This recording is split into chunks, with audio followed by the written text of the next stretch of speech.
વડોદરામાં ધોધમાર વરસાદનો કહેર, ભાયલીમાં પાણી સાથે સાપ ઘૂસ્યા. ભાયલીના સરદારનગરમાં ઘરોમાં વરસાદી પાણી સાથે સાપ ઘૂસ્યા હતા.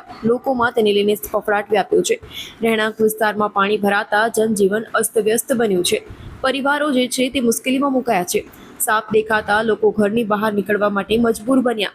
સ્થાનિક કોર્પોરેટર અને તંત્ર ઉપર લોકોએ સવાલ ઉઠાવ્યા છે. રહેવાસીઓ તંત્રની પાસે તાત્કાલિક રાહત કામગીરીની ઉગ્ર માંગ કરી રહ્યા છે. આ પરિસ્થિતિ છે. જુઓ, આ બધું પાણી જો એનો કોઈ નિકાલ નથી. કયો વિસ્તાર છે? સરદારનગર છે. શું સમસ્યા છે? સમસ્યા પાણીની સમસ્યા છે. ગટરો ઉભરાય છે. પાણી વધારે આવતા અંદર સાપ બી આવી જાય છે. કોઈ છે એવું એ નથી. તંત્ર દ્વારા કોઈ કામગીરી કરવામાં આવી ખરી? કશું જ નહીં, કોઈ જ નહીં. તંત્ર કોઈ કોર્પોરેટર સ્થાનિક જોવા માટે કંઈ આવ્યા હોય? કોઈ જોવા આવતા હતા. બધું સારું થાય, સુવિધા થાય ને.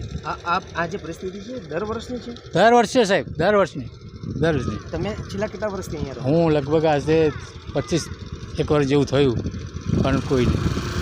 25 વર્ષથી હજુ પણ કોઈ? હા, જુઓ ને, તમે જ જુઓ ને કેવું છે. અમે તો જોઈ રહ્યા છીએ. હા. તો લાગે છે કે બરાબર છે. પણ આપ તો 25 વર્ષથી ભોગવી કશું જ ભોગવી રહ્યા છે. અમે શું કરવાનું?